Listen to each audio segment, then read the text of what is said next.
Bonjour et bienvenue dans ce nouveau quart d'heure d'euro. Aujourd'hui, pour ces éditions spéciales entre le stress et la posture, j'ai l'honneur d'accueillir Victor Sebastiao. Salut Victor. Salut Adrien, merci beaucoup pour ton invitation. Merci à toi d'être présent. Est-ce que tu peux te présenter en quelques mots pour que les personnes comprennent qui tu es? Oui, alors je suis Victor Sebastiao, un père de famille nombreuse de trois enfants. C'est mon activité principale, mais surtout, j'ai maintenant dépassé la cinquantaine et ça fait une trentaine d'années que je suis professeur de sport à la Fédération française de savate boxe française. Et j'ai une mission depuis déjà de nombreuses années qui est, entre autres, la préparation mentale des équipes de France de savate boxe française. Hein. J'avais commencé la préparation mentale il y a déjà de nombreuses années, bien avant cette mission-là, puisque ça fait maintenant presque 30 ans que j'accompagne des sportifs, pratiquement tous de haut niveau, c'est-à-dire de niveau national ou international, et pour au moins 75% d'entre eux, ils sont issus des sports de combat. Donc des sports de ring, des sports de tatami et autres, par exemple, comme l'escrime. Alors, c'est un super parcours que tu as. Euh, Moi, je tiens déjà à te remercier d'être présent dans un premier temps, puis aussi pour tout ce que m'as apporté personnellement dans mon parcours. Parce que Victor, moi, je te l'avais déjà raconté une fois, mais quand j'avais 18 ans, jeune coach dans une salle de boxe française, on m'a confié les compétiteurs et à l'époque, c'était compliqué de se renseigner sur la prépa physique. Et donc, à la Fédé, on m'avait dit, appelle Victor. Je t'avais appelé, tu avais été super gentil au téléphone, tu m'as guidé dans ses premiers pas. Et puis plus tard, on s'est revus parce que tu as été un de mes formateurs au BPGEPS en savate boxe française. Et puis après, tu m'as formé en prépa physique aussi, parce que c'était un de tes talents. Tu étais auteur de livres sur la prépa physique. Et tu m'as formé aussi, tu as été mon premier formateur en prépa mentale. Et donc, ça a changé beaucoup de choses dans ma vie. Déjà, le fait que les gens sont ouverts et peuvent communiquer facilement. Et deuxièmement, la préparation mentale, je pense que c'est quelque chose qui a énormément changé ma vie, le fait d'avoir fait cette formation avec toi, où j'ai appris plus à me recentrer, à lâcher prise sur beaucoup de choses, et ce qui m'a donné l'envie de poursuivre dans cet univers-là du mental. Donc voilà, pour ça déjà, je te remercie, et ça permet de remettre l'église au milieu du village. Bon, super. Moi, comme je te l'ai dit précédemment, hein, ton parcours également m'inspire beaucoup, hein, la qualité de ce que tu fais. Donc, bravo également à toi. Tu avais suivi avec moi la spécialisation préparation mentale proposée par la Ouais. Fédération de savate boxe française. À l'époque, cette formation était destinée uniquement à nos licenciés enseignants. Maintenant, elle est ouverte aux non-licenciés et à en fait tous les pratiquants des sports de combat, hein, donc des sports de ring, des sports de tatami. Ah, c'est intéressant. La prochaine session, c'est au mois de février. Ça se passe au Krebs de Wattignies. Donc, allez sur le site de la Fédé, www.ffsavate.com. Vous fouinez un peu, vous allez pouvoir trouver les infos sur cette formation. Et donc, comme ça, vous pourrez vous y inscrire et faire une formation qui ressemble beaucoup à celle qu'a fait Adrien. Hein. C'est une formation courte, hein, qui n'a pas Hmm. d'ambition particulière, mais c'est un début. Et les débuts sont souvent très importants puisque quand on La débute preuve. bien, on continue bien. La preuve, on a Adrien avec nous. Hein.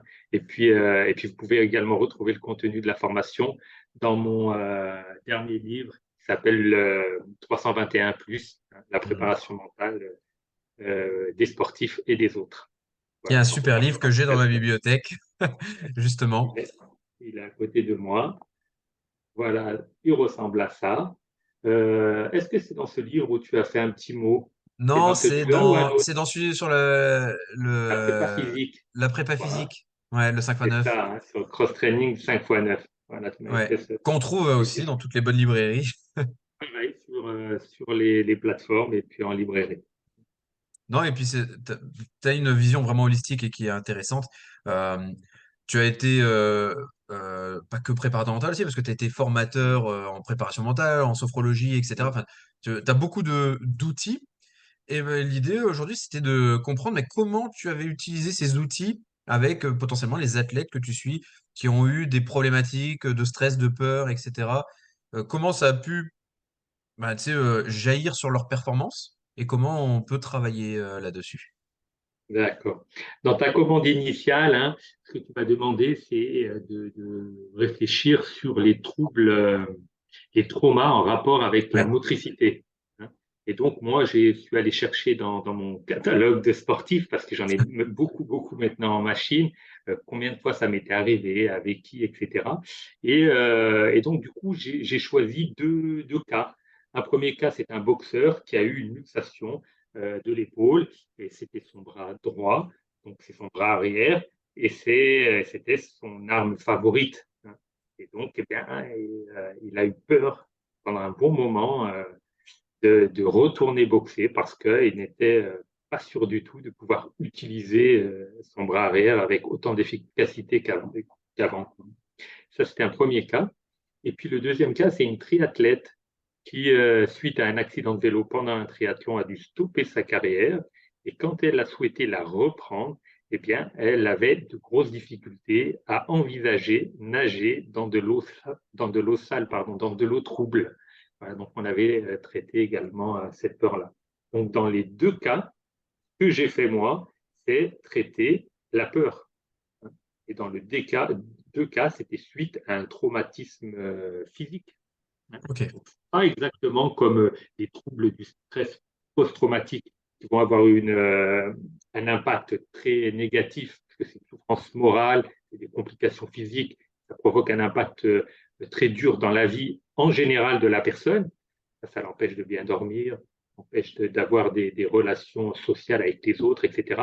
Là, c'est davantage sur un secteur de leur vie. Ce sont des sportifs, donc c'est sur le secteur sportif, même si ça a des incidences également et des impacts négatifs sur les autres secteurs, mais c'était quand même moins profond, hein. C'est des gens qui arrivaient à dormir normalement, s'alimenter normalement et continuer à vivre normalement. Juste dans leur projet sportif, eh ben, il y avait un blocage. Ok. Ce qui est intéressant parce que en termes de réflexe archaïque, on parle souvent tu sais, de certaines composantes qui peuvent faire ressurgir des réflexes archaïques pour qu'ils soient de nouveau actifs, alors qu'ils devraient pas être actifs. On ne devrait pas l'avoir dans la vie de tous les jours. Et on parle de traumatisme émotionnel, mais aussi physique. Donc les traumatismes physiques sont aussi importants à prendre en compte dans la globalité du check-up là, des personnes qu'on peut suivre en posturo, car bah, ça peut entraîner justement des problématiques au niveau bah, de leur confiance, bah, des craintes, comme tu disais, etc. Et comment ça ressurgissait sur l'aspect compétitif pour eux? Donc il y en a un qui avait complètement, bah, il osait plus utiliser son bras droit, mais je pense quand même il devait l'utiliser un petit peu en tant que boxeur. Et dans quelle mesure ça le limitait? Alors ça le limitait parce qu'au début, il n'envisageait pas de pouvoir reprendre la compétition. Ok. Il était engagé en compétition, il y avait des échéances sportives, mais malgré le fait que l'entraîneur, donc il a eu une rééducation, donc déjà il a beaucoup souffert lorsque l'accident est arrivé, il a été opéré, il a eu une rééducation, tout ça a occasionné quand même beaucoup de douleurs.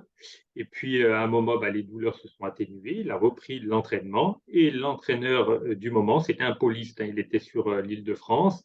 Et donc, il était au pôle, dans un pôle France.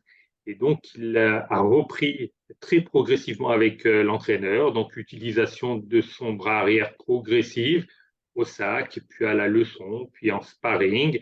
Donc, tout semblait être au vert. Et malgré tout, eh ben, il avait une peur, donc des pensées qui le gênaient parce qu'il pensait tout le temps à ça, au fait que ben, je vais me faire mal, et si j'ai mal, et si je ne peux pas utiliser mon bras, eh ben, je suis sûr de perdre. Du coup, ces pensées entraînaient des émotions, l'émotion de peur. Donc là, la peur, eh ben, elle était inhibitrice de l'action. Et puis, du coup, ben, elle entraînait un comportement où, en sparring, eh bien, l'athlète ne s'engage pas réellement. Il est sur la D'accord. réserve, il n'ose pas. Et donc, l'entraîneur m'avait demandé de voir avec lui bah, pour faire en sorte que ce blocage saute et qu'il y ait un engagement total de l'athlète, voilà, en connaissance de cause. Ok. Et quels sont les apports de la préparation mentale qui te permettent justement d'aller améliorer ses compétences? Voilà. Alors, avec ce sportif-là, c'était vraiment de la préparation mentale classique et ça a suffi. Et il n'a pas fallu beaucoup, beaucoup de séances, hein. Je ne sais même pas si j'ai fait plus de, je sais pas, entre 5 et 8 séances, pas plus. Donc, c'était assez court. Et en fait, j'ai utilisé les ressources mentales et physiologiques de base, que sont la respiration, la relaxation, l'imagerie mentale et l'autosuggestion, la gestion des pensées. Donc, j'ai utilisé ça et ça a marché. Donc, gestion des pensées, c'était des switches pour couper une pensée, voir les techniques des thérapies ACT. La thérapie ACT, c'est acceptation, thérapie d'acceptation et d'engagement. Donc, avec ce qu'on appelle la diffusion, c'est-à-dire se décrocher d'une pensée.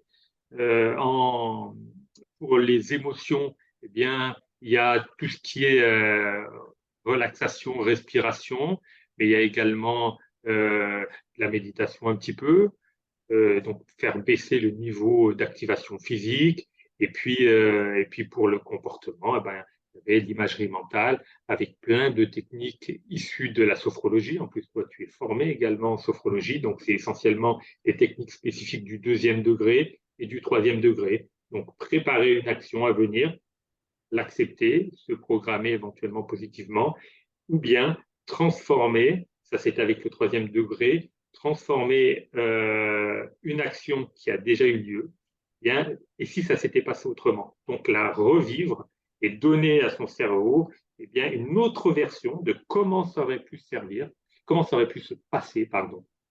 Donc voilà, tu vois, c'était des méthodes, vraiment les ressources. Et puis pour cet individu-là, et puis pour beaucoup de sportifs, quand c'est vraiment le traitement de la peur, je reprends une méthode qui est largement inspirée de Robert Paturel. Je connais bien un petit peu, hein, c'est Oui. un de nos anciens en savate boxe française, un ancien du RAID. Et lui, la technique, une fois, il m'en avait parlé en stage et j'ai repris ça. Et je pense qu'il a dû l'expliquer un peu aussi dans un livre. C'est 4 questions. De quoi tu as peur? Le risque est-il réel ou bien est-ce une croyance? Si le risque est réel, est-ce qu'il existe des solutions pour diminuer le risque? S'il n'en existe pas, est-ce que par avance, tu acceptes le risque? Et donc, tu es prêt à payer le prix. Voilà. Hmm. Et donc, c'est en traitant, c'est le fil conducteur. Donc, à la fois, j'utilise ces 4 questions et à la fois, j'utilise les ressources physiologiques et mentales de base, tout ça pour comment ne pas faire disparaître la peur, parce que la peur, elle est là, mais pour faire apparaître et croître un petit peu ce que Robert Paturel appelle le courage. Et voilà ce que dit Robert Paturel sur le courage. Le courage est la marge que laisse la peur à la réalisation d'une action. Le courage, c'est donc de raisonner sa peur, ce n'est pas l'absence de peur. Ça résume Hmm. le travail que j'ai fait avec ce sportif et ça a marché. Hein. Gère un peu les pensées, gère un peu les images, les émotions, on les reconnaît, on les accepte, on s'en nourrit. Et puis finalement, ben, il est allé faire son combat et il a gagné. Hein, et il a Ah, très bien super. pu se boxer. Hein. Et donc, ça a été assez rapide avec ce sportif. Mais le blocage au début était vraiment réel. La peur de la douleur, la peur Hmm. de perdre, de ne pas être efficace. Voilà pour ce boxeur. Hein. Bah, merci beaucoup. Super enseignement avec plein de petites billes en plus super intéressantes. Et, euh, et donc cette demoiselle qui avait peur de nager en eau trouble, est-ce que ça a Ah, été un travail similaire? la triathlète, j'ai commencé par un travail de ce type-là. En plus, c'était une triathlète qui avait été formée en sophrologie. Ce qui Ok. veut dire que les ressources de base, la cohérence cardiaque pour la respiration, toutes les techniques d'imagerie, c'est quelque chose qu'elle maîtrisait. Et malgré un travail en autonomie, eh ben, ça partait pas cette peur. Donc, on a fait ça ensemble, et puis le blocage restait. Le blocage restait, et donc ça veut dire qu'il fallait creuser un peu plus. Et à ce moment-là, j'ai opté plutôt pour une technique qui peut s'apparenter par certains aspects à l'hypnose, hein, mais c'est pas de l'hypnose. En fait, j'ai traité sa peur avec la dépolarisation de la peur.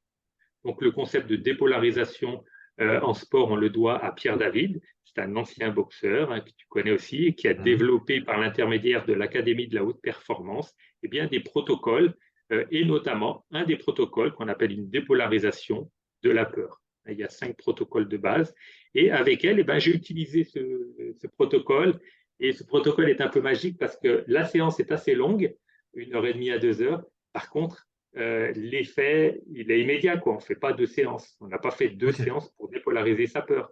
Donc, elle, c'est une triathlète. Elle a un gros accident. Encore aujourd'hui, elle a des conséquences de cet accident. Donc, c'était vraiment quelque chose d'important.